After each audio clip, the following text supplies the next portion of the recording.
Previously, Akira Tendou is a young man who has been stuck in an exploitative corporate job that he hates and is desperate to be free from. His dream comes true when he wakes one day to find that his city has been overrun by zombies. Akira relishes his freedom and decides to make a list of 100 things he wishes to do before he turns into a zombie, leading him on many curious adventures. Previously, on such an adventure, he was able to reunite with and save the life of his college friend, Kensho. The scene opens with a terrified Akira Tendou facing off a horde of bloodthirsty zombies who outnumber and are surrounding him. Right as a monstrous zombie approaches, Akira falls back onto a hammock on an apartment building roof. It soon becomes evident that Akira was safe all along and was simply embroiled in his video game. Referring to the list of things to do before he turns into a zombie, Akira strikes off stay-at-home camping as Kento places a delicious plate of seafood in front of him. Akira eagerly takes a bite and proclaims that it's no surprise that Kensho gets so many dates. Kensho teasingly replies that a guy must know how to cook, and since Akira evidently can't, it's no surprise that he can't get a date. Akira gets worked up and angrily insists to Kensho that he will get a date today. Later, as Kensho is reading out Akira's 100 things I want to do before becoming a zombie list, where he's written that he wants to wine and dine a flight attendant.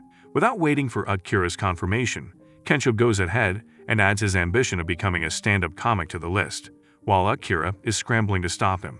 Kensho declares that from now on, he is a part of Akira's quest to complete his list. Akira joyously asks if they can hit up Aiku Kuro so Akira can knock another thing off his list and buy a super large flat-screen TV. As the two make their journey, they discuss Kensho's stand-up comedy prospects and ambitions. Kento reflects on his childhood spent watching comedy and his dream of pursuing it as a career since then. Akira wonders what his dream would have been. Suddenly, Kensho's call knocks Akira out of his reverie, as he realizes that there is a massive wreckage involving overturned cars, with a zombie firefighter spraying more flames out of his hose. Panicked, Kento yells at Akira, who sees an entrance toward an underground mall in the same direction from where a truck is barreling towards them, and begins to race towards it, barely making it inside. There, as they race inside, the duo spot a horde of zombies coming towards them. To avoid this, Akira suggests diving into an electronics store, saying that they'll be able to acquire the TV this way. In the store, Kento and Akira are glad to see other human beings, 3 young women and a young man, all of whom are concerned and scared about the horde surrounding them from all sides. The group finds some snacks and sits down to get to know each other a little. At this point, both Kensho and Akira come to the realization that they are in a whining and dining situation. The 3 women are introduced as Reika, Maki, and Yukari. Through the conversation, Kento and Akira learn that the 3 women they are with are air hostesses. Akira sees this opportunity to talk to the air hostess and cross off another entry from his list. He approaches Yukari and asks her bluntly if she has a boyfriend. Yukari is upset that Akira would ask such a question at this time, and he immediately panics and wants to fix this situation.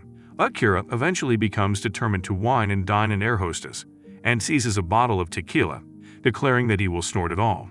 Later, as Akira pukes into a toilet bowl, he is approached by Yukari, who gently comes to check on him. Elsewhere, the man slowly transforms from a human to a zombie, attacking Rika viciously. Following the noise, Kensho and Maki make their way to the alcohol aisle and find a zombie Rika consuming a bottle of alcohol. She kills Maki, during which time Kensho manages to kill her. In the meantime, Akira and Yukari are getting to know each other a little. Upon learning that she has a boyfriend, he resigns himself, but is impressed by how kind and lovely she is. Yukari shares how many of her struggles regarding her dehumanizing work have mirrored Akira's feelings of exploitation. Akira asks Yukari whose dream it was to be an air hostess. As she is about to answer, she is attacked by the unnamed man who has become a zombie. Akira rushes to save her, but not before the zombie viciously bites her neck. Horrified, he realizes that Yukari has been bitten. She gently tells him to leave, and when he can't, she rushes towards him and hugs him before telling him the story of her first flight, where a flight attendant gently comforted her as she was ill. It turns out the job was her dream. Finally, pushed by Yukari, he flees just as she is attacked by the zombie man once more. Akira runs to find Kensho has grabbed a widescreen TV. Seeing this, the duo reunite and rush away on Akira's motorcycle, returning to the terrace. There, Akira adds "Remember my childhood dream" to his list. A few days later, Akira is dreaming of his childhood, specifically of an altercation where he attacked and even bit 2 older boys who touched and tried to take his friend's little dog. Waking from his dream, adult Akira looks out of his window at the sky, and then at the newest addition to his list, which is to remember his childhood dream. Later, as Kento dyes his hair blonde, Akira questions his decision and Kento explains that this is his way of following his own dreams and leaving the grind behind. He reveals a head of bright blonde hair, and while staring at his new look, Akira reflects on his recent experiences, thinking about Yukari and Kento's dreams, and expresses a desire to become a superhero. Akira eventually declares it again, and once they're seated at the rooftop table, explains his desire. He talks about how this has been his childhood dream to help people without a reward, in a unique costume. Akira's dream is to fight zombies. He excitedly tells Kento, and declares that he has actually been preparing, looking into ways to kill zombies. It is this research that leads the duo to the aquarium, where they spot what looks to be a zombie shark. They make their way to the back of the aquarium, to the lockers, where they retrieve what looks to be a scuba diving costume. Given its inner chain-like layer, Akira cannot be harmed by zombies' bites. However, he can still feel the pain of it, as the suit is simply puncture-proof. Meanwhile, across town, a bus filled with civilians is infected and attacked by zombies. Most die, but one young girl is able to escape, and while she trips and is about to be killed, Akira suddenly appears in his new suit and saves her. He then continues to fight off zombies to allow more civilians to escape and be escorted by Kento into a safe building. As the civilians are running past Akira, a woman suddenly bumps into him who he recognizes as the risk analyst from the store. Akira eventually deals with the zombies by dumping them in the river nearby and makes his way into the safe building where Kento and the others are. Here he notices the woman from the supermarket and approaches to introduce himself. He shares his name and asking for hers, but then she turns and starts to question his choice to become a superhero, psychoanalyzing him deeply. As he listens to her, Akira realizes that his actions will inevitably put Kento at risk. Kento, meanwhile, is busy arguing with the woman to defend Akira. Suddenly, though, they are disrupted by a crash. When Akira and Kento go to investigate, they realize it is an escaped shark that has somehow become infected and grown legs, hence has the ability to chase them on land. They and all the other humans run from the shark, with Akira, Kento, and Risk Analyst trying to understand how this creature came to exist and what it even is.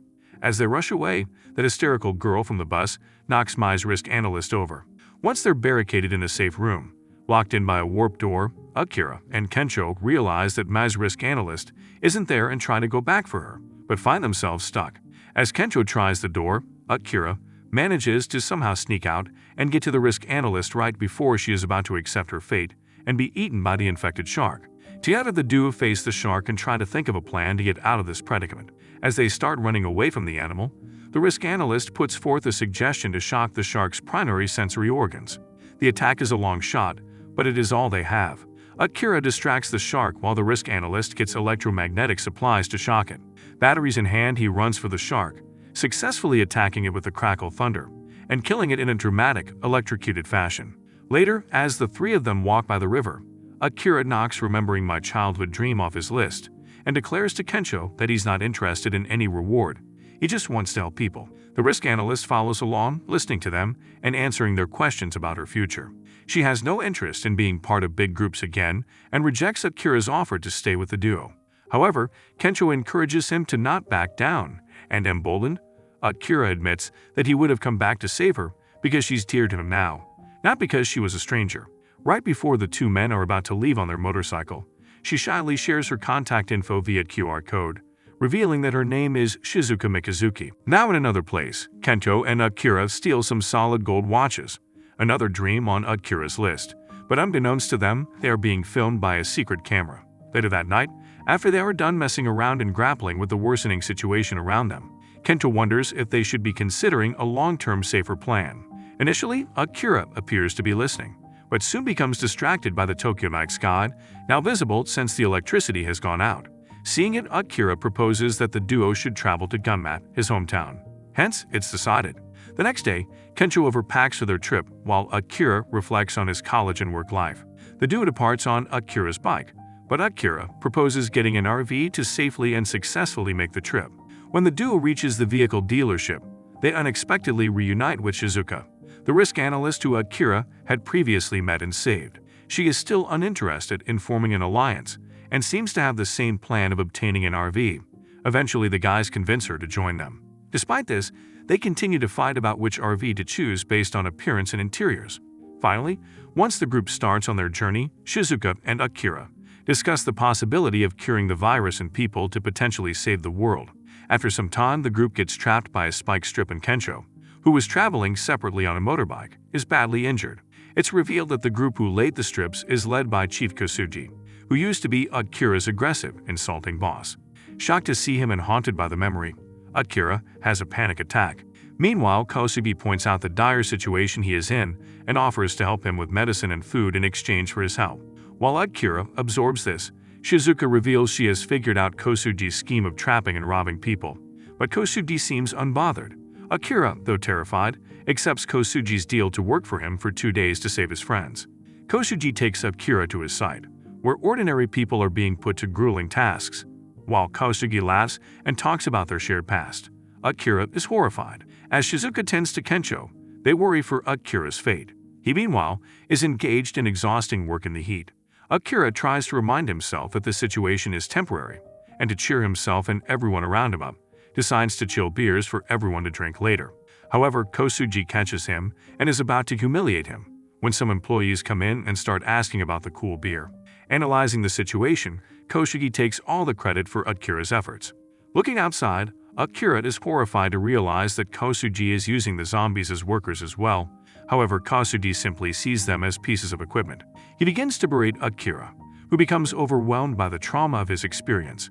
Meanwhile, Shizuka appears to understand the trauma Akira is reliving and reflects on her own similar fears as Akira continues his grueling work on the other end of the facility. The end for now. Thanks for watching. If you like this recap, please consider to like and subscribe to the channel and ring the notification bell to be notified of any new recap. And while you're at it, check out this new recap appearing on the screen.